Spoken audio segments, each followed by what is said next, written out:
Assalamualaikum dan salam sejahtera. Hari ini saya ingin kongsikan berkaitan dengan PKSO, Pertubuhan Keselamatan Sosial.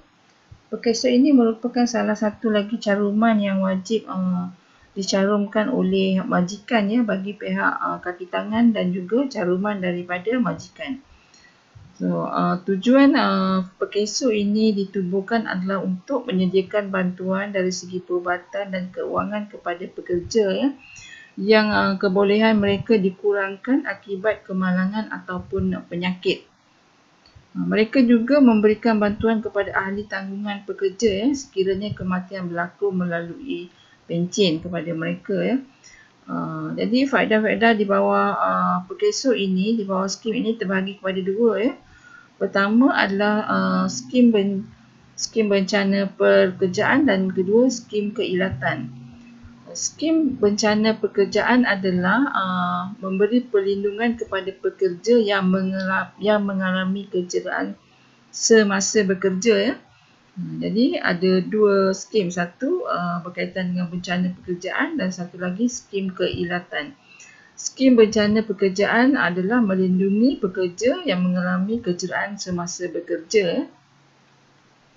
Jadi perlindungan ini memberi manfaat dari segi faedah perubatan, hilang upaya sementara, hilang upaya kekal dan sebagainya. Yang lagi satu adalah skim keilatan.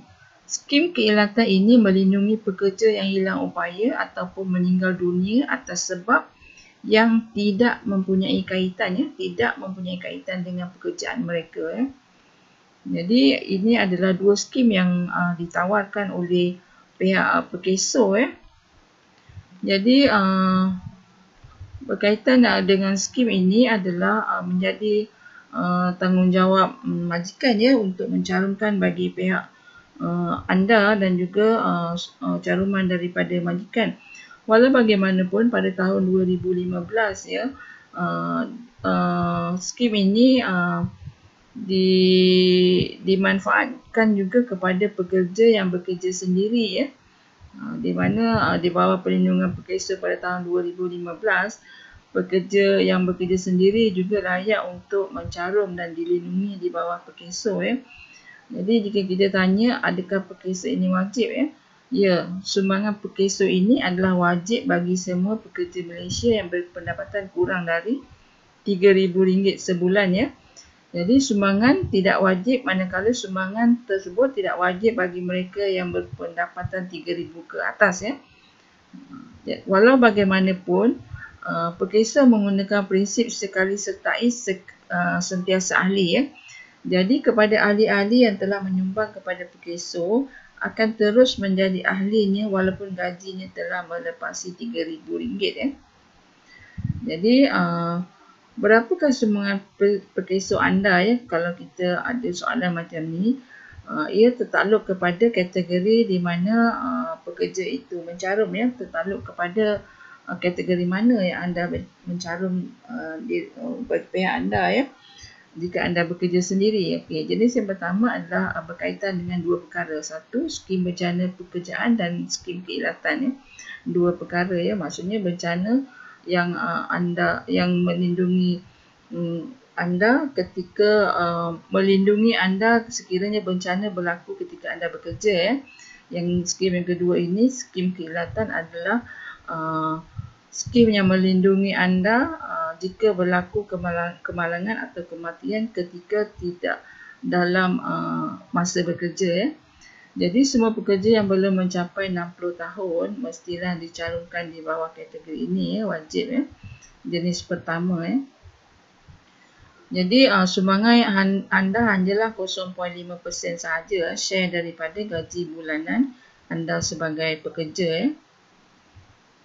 Jika anda sebagai pekerja ingin ataupun yang bekerja sendiri ingin mencarumkan lebih daripada 0.5%, anda boleh mencanakan sumbangan yang lebih tinggi ini kepada pihak PKSO.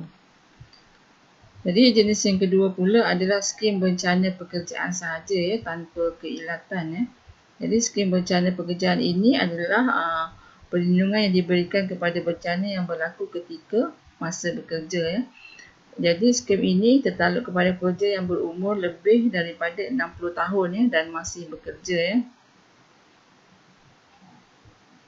Jadi share majikan adalah sebanyak 1.25% daripada gaji bulanan pekerja.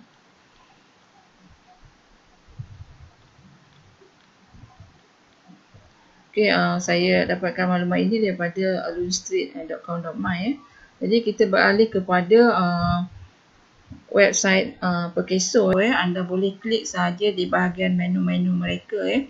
Di mana di bahagian utama anda boleh mengetahui berkaitan dengan profil mereka ya, berkaitan dengan piagam pelanggan dan sebagainya ya. Okey, mengenai mereka juga mengenai di bawah mengenai kami, anda boleh mengetahui ya, bagaimana kelayakan sebagai majikan ya, pendaftaran dan juga caruman ya. Okay, contohnya di bahagian kelayakan majikan. Anda boleh melihat di sini ya tanggungjawab majikan ya, di mana sebagai majikan utama ya, sebenarnya majikan ini terbahagi kepada dua ya, satu majikan utama dan satu lagi majikan langsung. Tanggungjawab sebagai majikan utama adalah di sini saya bacakan ya, majikan utama dan majikan langsung yang mempunyai sekurang-kurangnya seorang pekerja atau lebih bertanggungjawab mendaftar dan membayar caruman mengikut kadar yang ditetapkan di bawah Akta Keselamatan Sosial 1969 ya. Okey, yang kedua ni adalah berkaitan dengan majikan langsung ya. Majikan langsung ini merupakan majikan yang mengambil pekerja dan menjalankan kerja di bawah penyeliaan majikan utama ya. Ini termasuk seorang yang telah membuat sesuatu kontrak perkhidmatan dengan seorang pekerja dan meminjamkan atau menyewakan pekerja tersebut bagi sementara waktu perkhidmatan pekerja tersebut kepada majikan utama ya. Jadi anda boleh membaca detail-detail ini ya di bahagian majikan ataupun mengetahui kelayakan pendaftaran dan caruman di bahagian pekerja ya. Okey, di bahagian perkhidmatan kami anda boleh membuat pertanyaan aduan ya kepada mereka secara langsung ya. Apa yang ingin saya highlight ya di dalam website Perkeso ini, sebenarnya saya suka di bahagian soalan lazim ya. Di mana di bawah soalan lazim ini, semua soalan-soalan yang ingin kita tanyakan kepada Perkeso ada disenaraikan di sini ya, dan anda boleh mendapat jawapan terus ya melalui soalan lazim ini. Contohnya jika kita ingin bertanya bagaimanakah menentukan kadar caruman ya. Jadi di sini diberitahu bagaimanakah kadar caruman itu ditentukan ya berdasarkan gaji yang bagaimana ya. Jadi anda boleh baca detail-detail di sini ya. Dan link ini juga saya ada sertakan di description box ya. Jadi anda boleh melihat secara langsung ya. Dan perkara yang ketiga juga saya ingin highlight adalah berkaitan dengan kadar caruman ya. Mungkin anda tertanya-tanya ya, berapakah kadar caruman yang sebenarnya ya. Jadi sebenarnya kalau kita lihat di sini tadi, kita boleh merujuk kepada kolom yang tertentu ya, sama ada jenis pertama atau yang kedua. Kita boleh ambil contohnya bagi gaji yang melebihi 1,100 tetapi tidak melebihi 1,200 ya. Jadi caruman daripada kaki tangan adalah RM5.75 sahaja ya, manakala bagi caruman majikan adalah RM20.15. Jadi anda sebagai pekerja mungkin boleh melihat berapa caruman yang telah dicarumkan oleh majikan anda. Mungkin ada kesilapan dan anda boleh merujuk juga kepada majikan anda ya untuk memperbetulkannya. Jadi ini adalah maklumat-maklumat berkaitan dengan Perkeso ya. Perkeso ini merupakan caruman yang kedua yang wajib dicarumkan oleh majikan ya, selain daripada KWSP ya. Jadi KWSP caruman yang pertama, Perkeso adalah caruman yang kedua, dan nanti di video yang akan datang saya akan berkongsi pula berkaitan dengan potongan cukai berjadual. Potongan cukai berjadual ini adalah potongan yang dibuat di atas gaji bulanan kaki tangan ya, untuk dicarumkan ataupun untuk dibayar ke Jabatan Hasil Dalam Negeri ya. Jadi potongan bulanan ini dilakukan kerana supaya nanti pada hujung tahun tidaklah terlalu besar figurnya untuk kaki tangan membuat potongan ya, ataupun kaki tangan membayar kepada Jabatan Hasil Lembaga Hasil Dalam Negeri ya. Jadi nanti di video yang akan datang saya akan kongsikan ya berkaitan dengan potongan cukai berjadual kepada Lembaga Hasil Dalam Negeri. Itu sahaja untuk sharing saya hari ini. Assalamualaikum warahmatullahi wabarakatuh.